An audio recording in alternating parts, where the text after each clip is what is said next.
প্রবাস জীবনের ব্যস্ততা আর নানা দুঃখ কষ্টকে কিছু সময়ের জন্য ভুলে সৌদি আরবের রিয়াদ বাংলা কনসার্টে আনন্দ উল্লাসে মেতে উঠেছিলেন বাংলাদেশি প্রবাসীরা। চলুন বিস্তারিত দেখে আসি।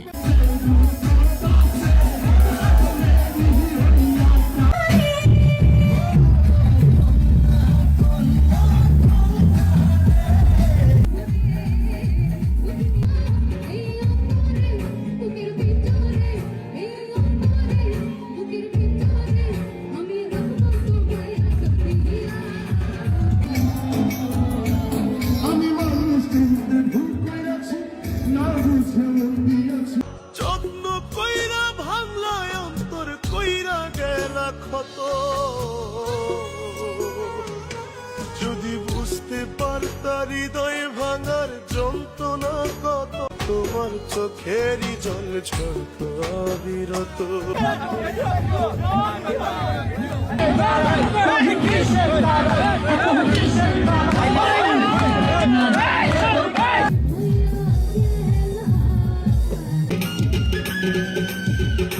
সৌদি আরবে আপনারা জানেন কাজের অবসরে বাংলাদেশি শ্রমিকেরা কোনো বিনোদনের জায়গা পায় না। সেই হিসেবে রিয়াদ বাংলাদেশ কনসার্ট যে আয়োজন করেছেন, অনেক বাংলাদেশি এখানে একত্রিত হয়েছেন।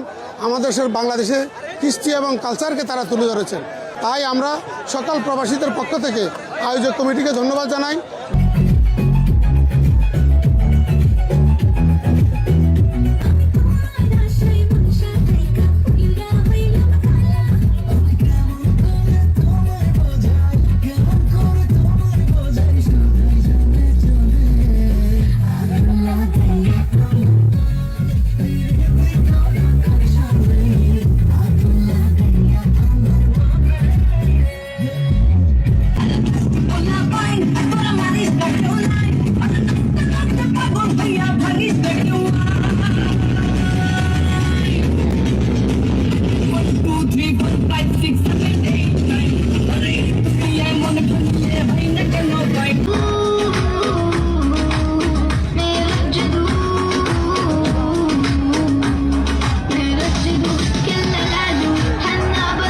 আজকের আয়োজন সম্পর্কে আপনি বলুন। আজকে এখানে এসে কি দেখতে পেলেন, আপনার কি ভালো লাগছে, কি ভালো লাগে না, কি হলে আরো ভালো হইতো?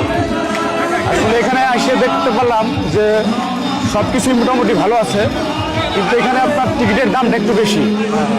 কারণ আমরা যখন সৌদি সিজনে যখন রিয়াদ পার্কে যাই তখন আমরা ফ্রিতে দেখতে পারি, কিন্তু এখানে এসে দেখলাম যে না, এখানে টিকিটের ব্যবস্থা এবং টিকিটটা 25 টাকা এবং 50 টাকা এবং 100 টাকা পর্যন্ত এখানে আছে।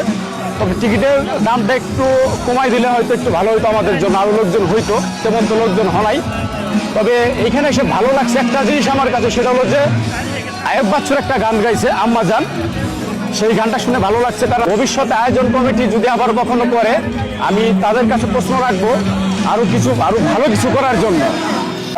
বেসিক্যালি যতটুকু আমি জানি সৌদি আরবে কিন্তু গান বাজানো নিষিদ্ধ ছিল আগে, এখন যতটুকু হচ্ছে দেখতেছি।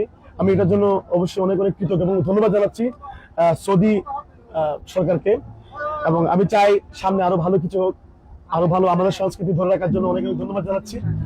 এবং আজকের এই প্রোগ্রামটা আমি মনে করছি আমি দেশের বাইরে আমার প্রোগ্রাম হচ্ছে না, আমার বাংলাদেশে হচ্ছে।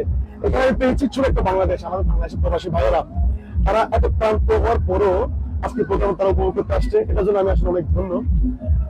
এবং বলে বুঝতে পারবো না, অনেক আমাদের প্রোগ্রাম সাকসেস হয়েছে, অনেক সুন্দরভাবে আমরা শেষ করলাম।